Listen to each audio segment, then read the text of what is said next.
all I was saying is, Sorry, continue. I said I'm probably getting too political, but basically what I was saying is that the people online are the two MAGA people were totally willing to take advantage over, on the Mexican side of the border, but they didn't want any Mexicans to come over the border to our side.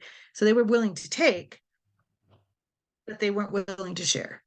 So, to me, that just it smacks of racism. It smacks of elitism, and it's hubris. It's human hubris to think that they get to have something that other people don't, and drives me crazy. And it's what drives me personally as an artist. Sure, I like to sure, I like to make people laugh, but I also, hope that as an artist, I make people feel and think, because I know they make other artists make me feel and think. And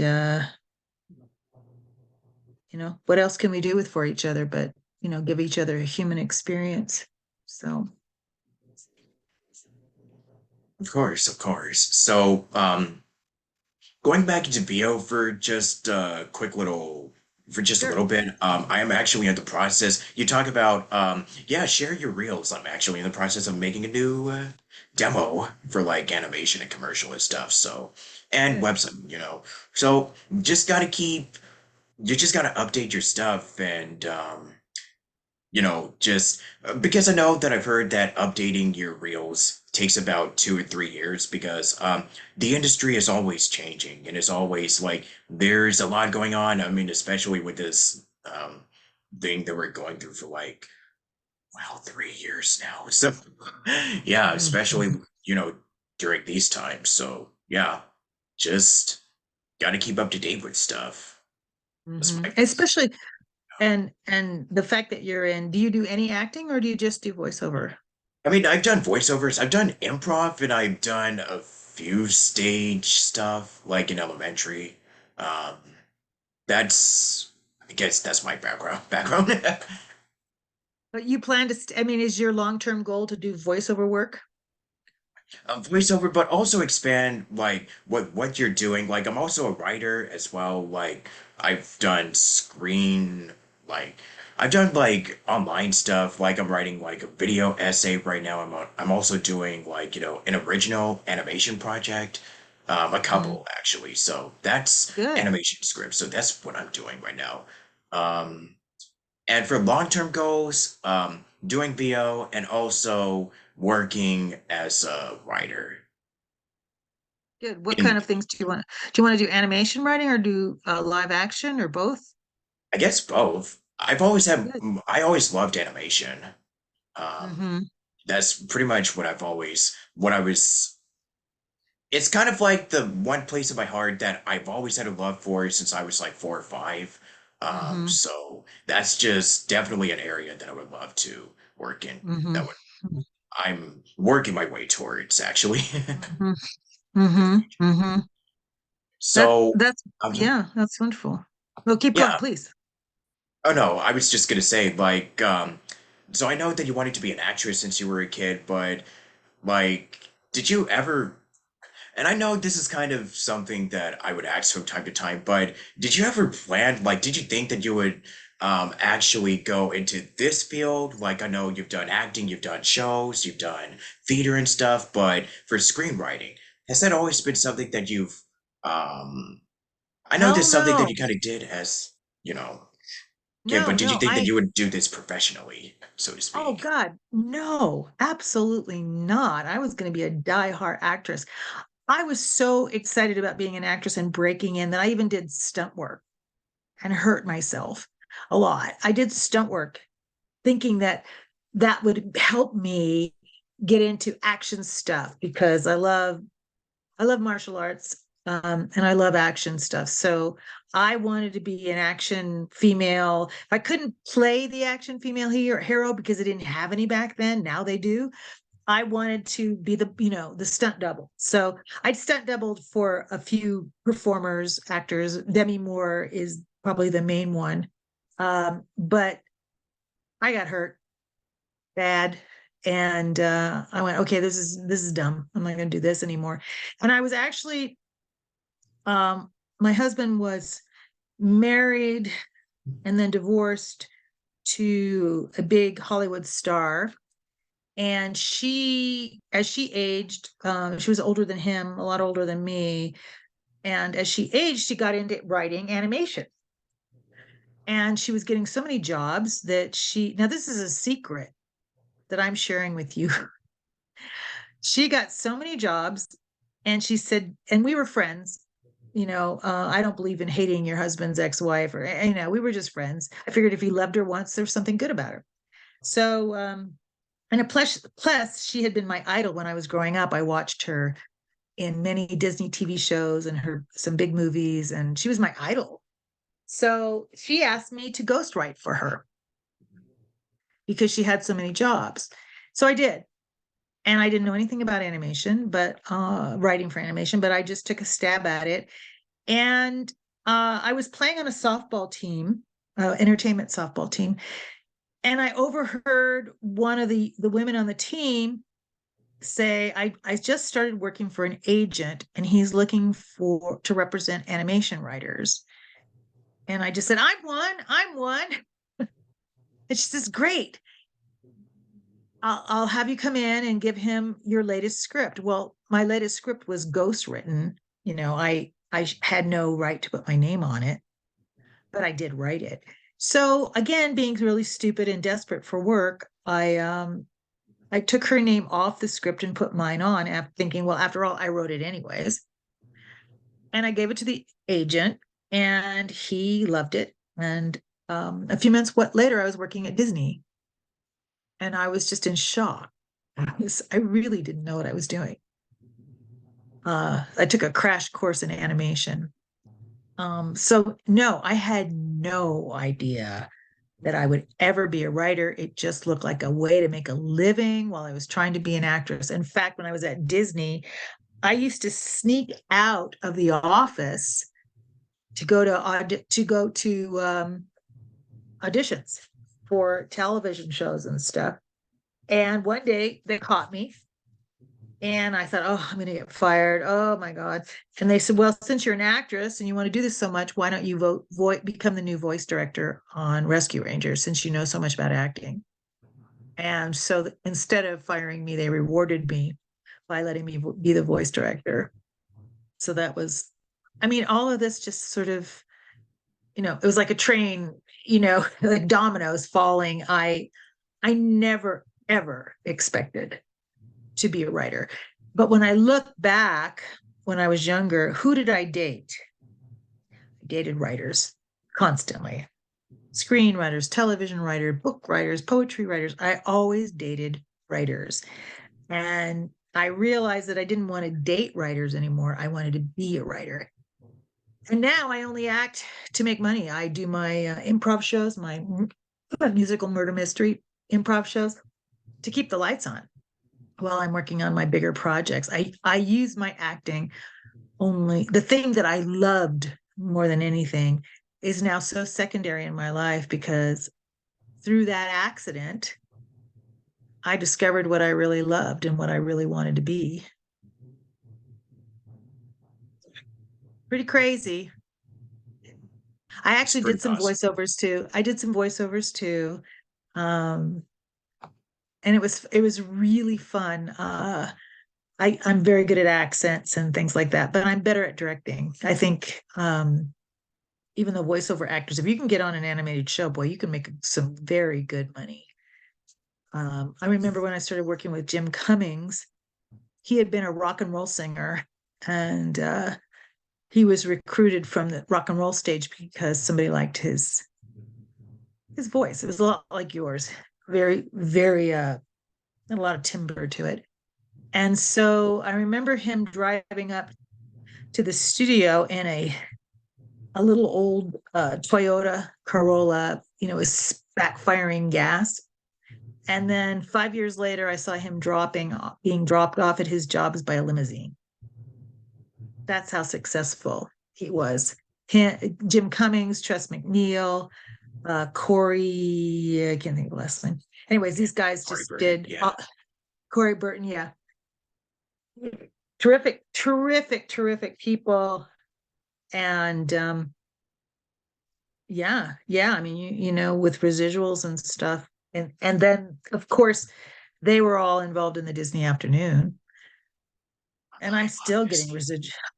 I'm still getting residuals. My favorite show working on the Disney afternoon, though, I have to say, was Darkwing Duck. I wrote more episodes of Darkwing Duck than anybody. And I love that show because I got to get out all my, I mean, I love action adventure and I wanted to be an action adventure actress. So I got to write action adventure, but I got to write comedy. I got to write father daughter stuff, friend stuff, sci-fi stuff. I got to invent Morgana, Darkwing Duck's girlfriend. It was probably the most perfect animated show I've ever worked for. And I got to work with Tad Stones, who was a genius and still is a genius, was a genius back then. I worked with some of the best animation writers in the business. Bruce Talkington, who's passed on, unfortunately.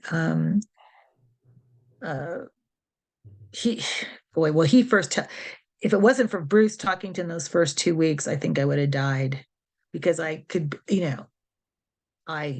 barely knew how to use a computer, and I had a script. I got hired, and I had a script due 2 weeks later, and barely knew how to use a computer. So it was pretty scary. But he just said, learn one thing a day, just one thing a day, take it slow, and kind of held my hand. And there are a lot of really gracious people at Disney, some real geniuses. The guy that wrote the Babylon 5 series, I can't think of his name. He was in the office next to me. He was hired to work too. He lasted a week and then he quit because he couldn't stand it and went on to write Babylon 5. I mean, it's just some true geniuses that I had the opportunity to work with. Little did I know that Disney Afternoon was going to be iconic, and there's a book being written about it. And um, I get this is the thing that is very curious to me. I'm on uh, podcasts a lot um, with people who have fan groups around Darkwing Duck.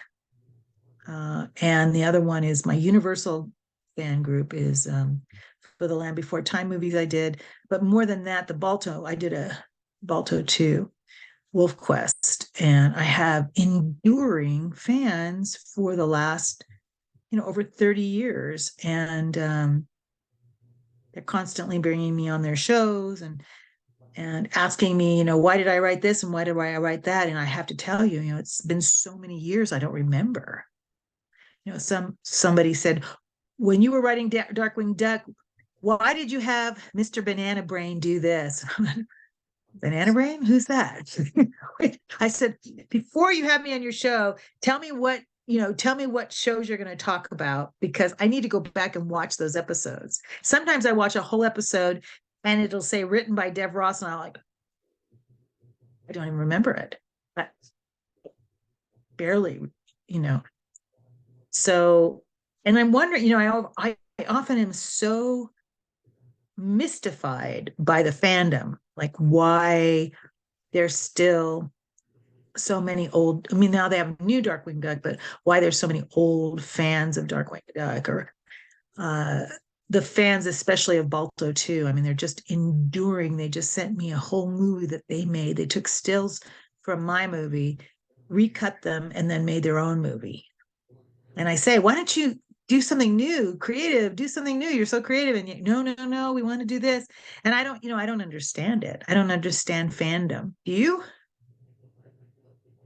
I'm a part of a lot of fandoms, and it's Then explain it to me.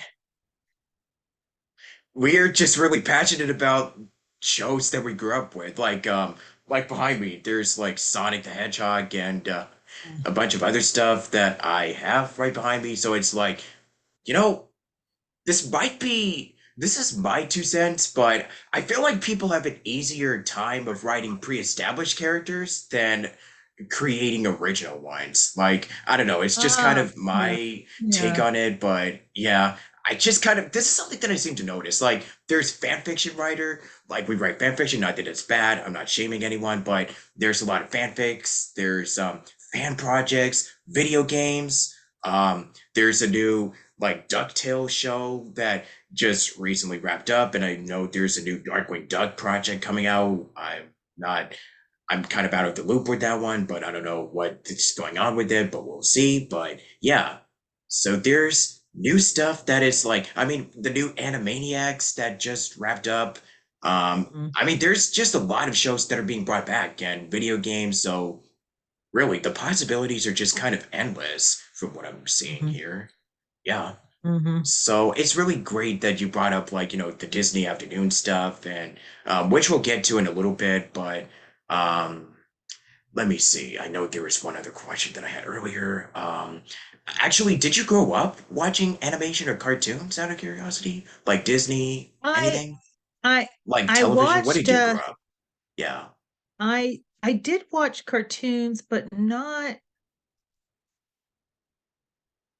I watched Mickey Mouse cartoons, and I was more into comic books. I really loved the Archie comics. I loved Superman comics.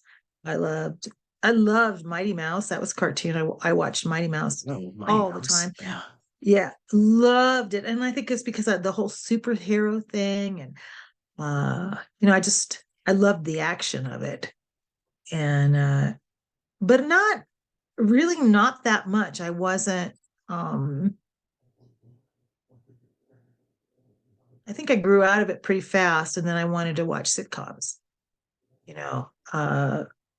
So that's why this whole thing was just such a kick in the pants for me, that I would be writing animation of all people.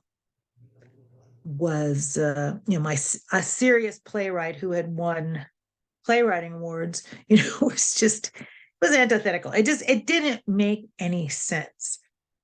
And then once I got started, you do get boxed in, you do, because I've sold a I've sold a live action screenplay that was very serious. Never got done, but I did sell it.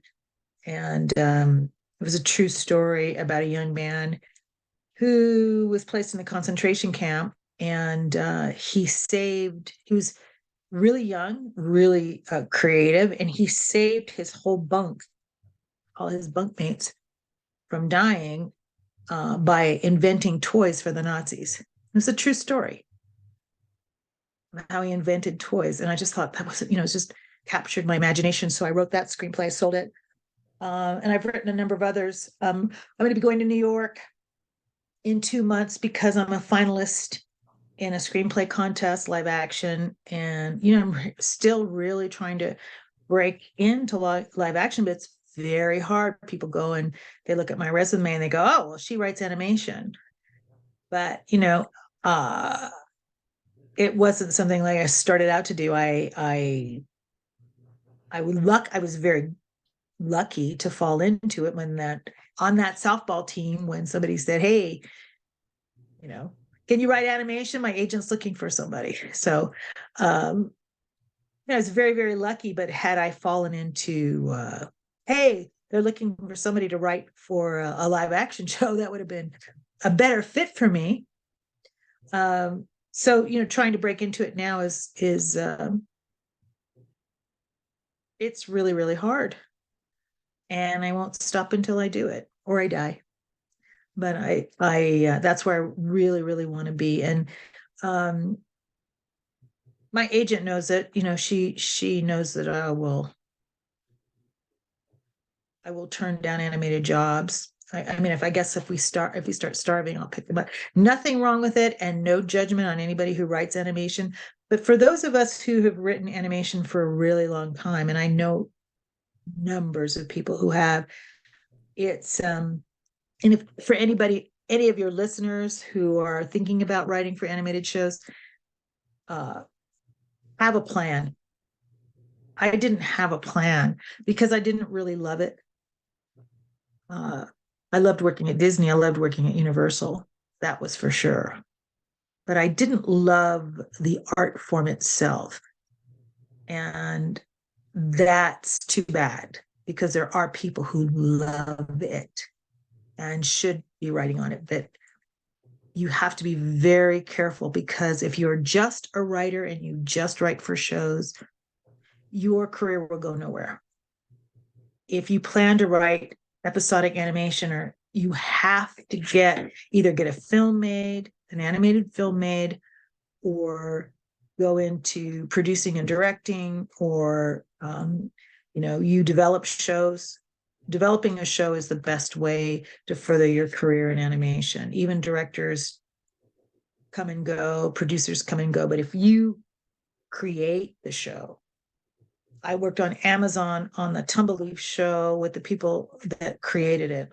They worked their butts off for Amazon to do that show and won five Emmys our first season. Um,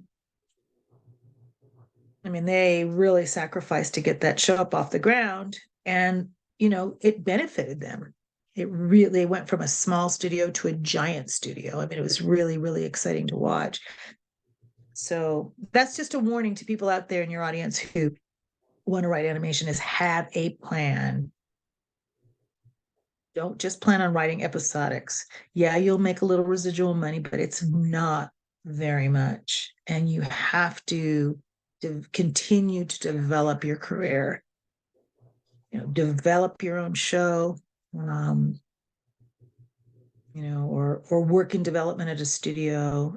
That's my suggestion. It could be different now, but a lot of young people call me personally to talk about their careers in animation, and I tell them the same thing over and over and over again. I know people who I recently had a dear friend who he was the reason I was hired at Disney. He's the one that saw something in me, and he died at his desk, in his 70s, still writing, still creating, uh, but felt, and I won't say his name, but he's beloved in the animation industry, respected, beloved, a genius, my dear friend. And he died bitter. He was very bitter about being dismissed as he was from the business after he had created so much. And it's sad. It's really, really sad. So, the studios especially will eat you up. They'll love you, they'll use your talent, but then as soon as they're done with you, they'll spit you out. So you have to have a plan about what you want to do next. And when ageism really started pushing me out of Disney, I knew that I needed to start some kind of transformation into a new side of my writing career, which would be live action. And live action is still, I couldn't, as a 70-year-old woman right now, I couldn't get a job in a writer's room on a TV show. They're not going to hire me, but I can write features and I can create my own work. And I'm just sorry I came upon my plan a little late, but I did it. Right. So for right now, because I know we've been in this like I don't know pandemic for like 3 years or so. I know you've discussed about some of the projects that you're working on and all this.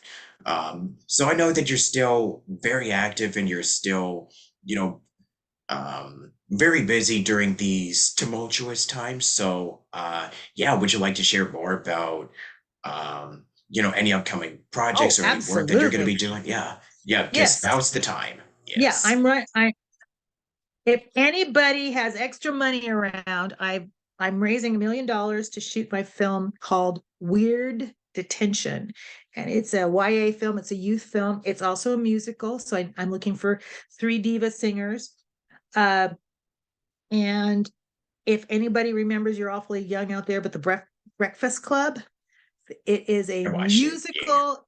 It's like a musical Breakfast Club. It's three kids now that go into detention. There's a magic pinball machine, though. It's very magical realism. and the pinball machine has a big part of the show.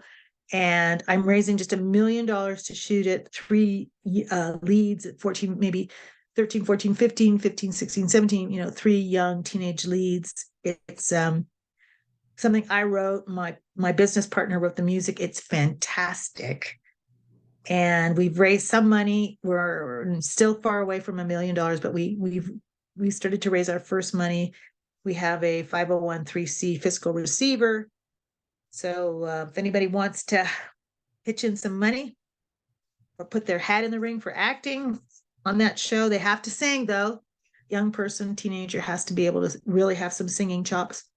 So I'm doing that, and then I'm also now developing what's our working title is Las Dientes, or the teeth, or Las Dientes Dentistas, the dentists, and that's our over the border show that's taking place in Los Algodones. It's about medical tourism. It'll be a show like White Lotus, only with I think a little bit nicer, more lovable characters.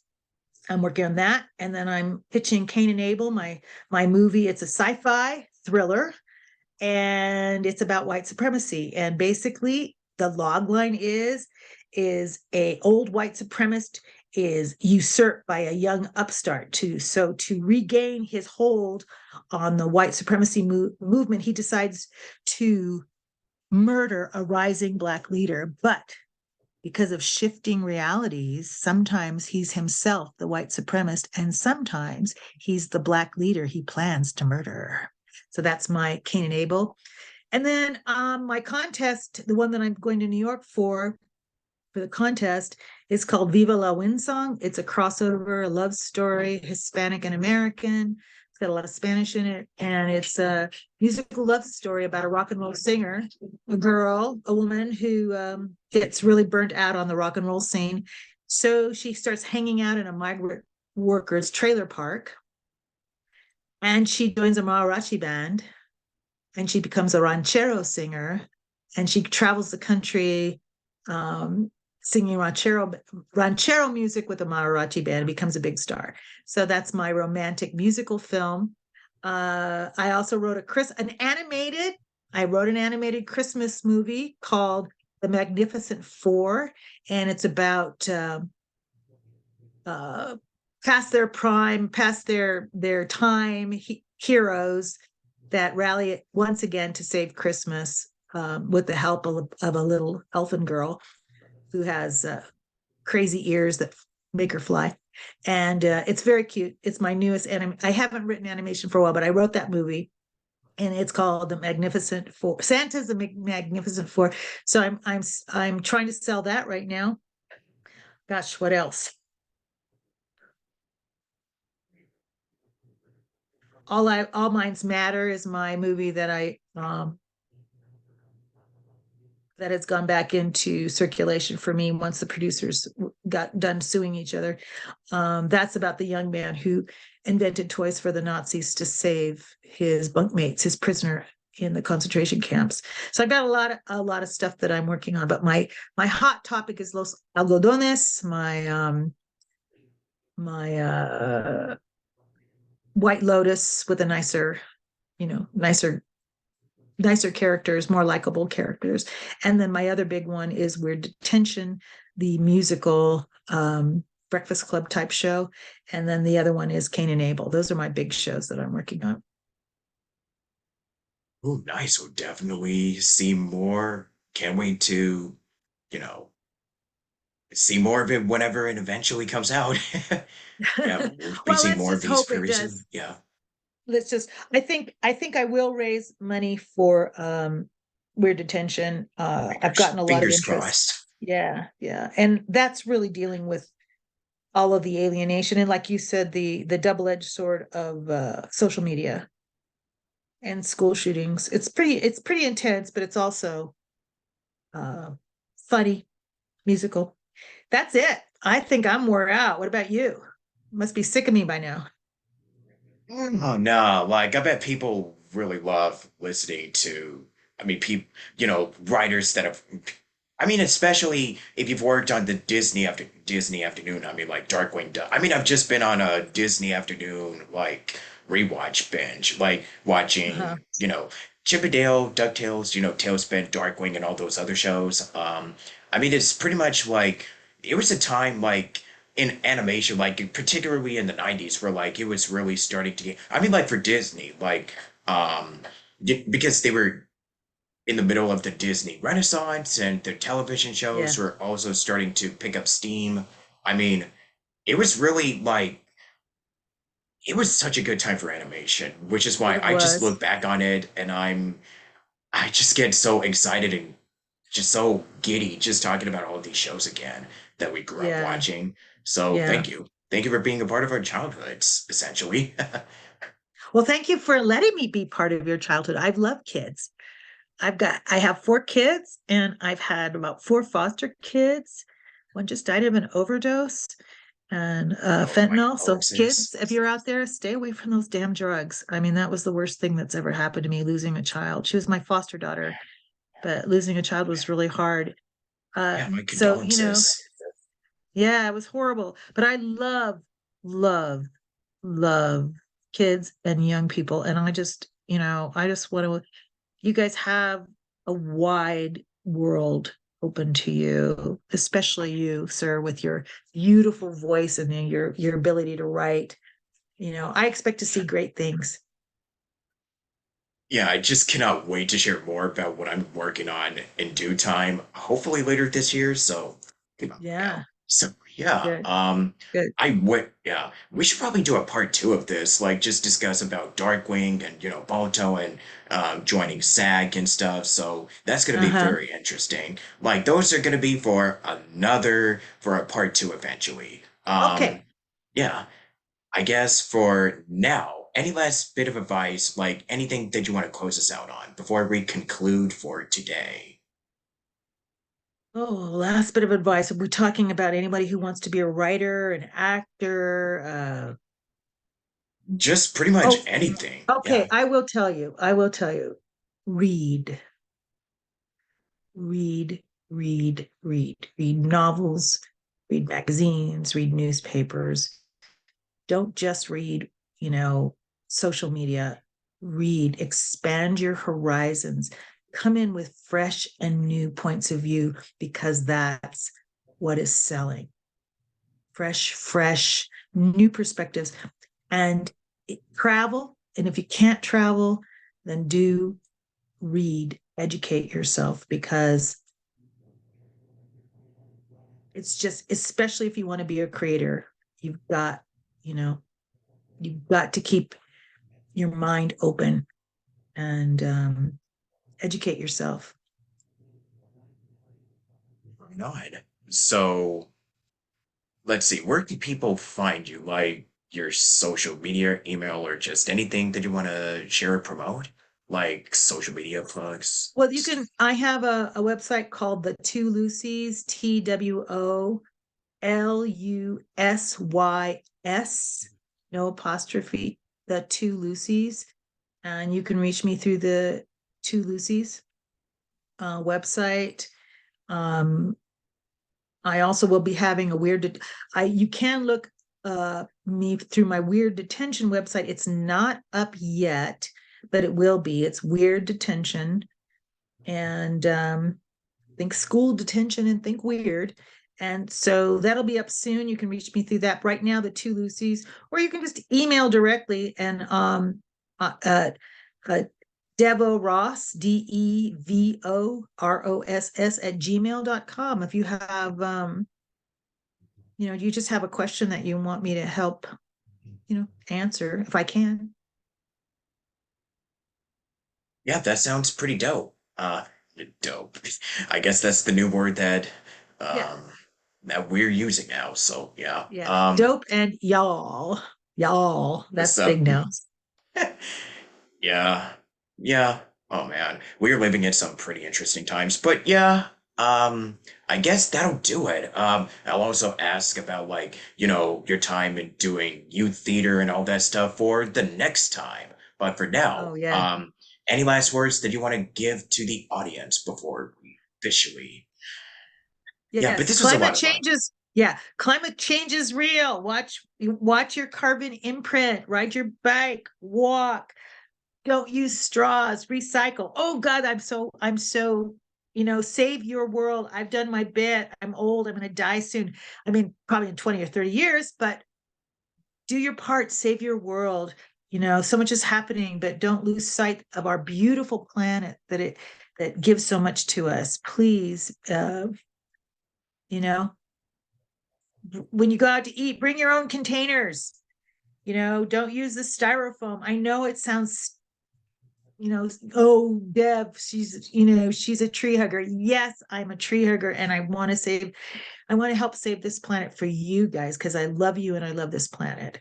And when I was in Mexico, there was trash everywhere, everywhere, everywhere, because they don't have the facility to recycle, or they don't have trash pickup. And when you live in trash, you feel like trash. So let's live in a beautiful world together. That's all I have to say. That's my soapbox speech. No. And on that note, thank you everybody for listening or watching us just discuss about Everything. miscellaneous, yeah, everything. So, yeah, stay tuned for next time. And yeah, thank you, Deb, so much for stopping by today. And Thank you for inviting me. yeah, and to anybody out there, like especially those in LA, stay safe and stay healthy. I know we've been getting a lot of rain, but hey, we won't be getting any droughts for a while.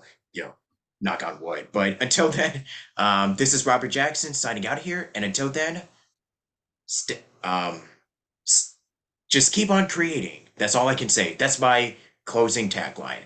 Just stay creative and yeah, stay positive and stay awesome. Anyways, I'm done. See y'all later. Bye. Have a lovely rest of your day. Peace.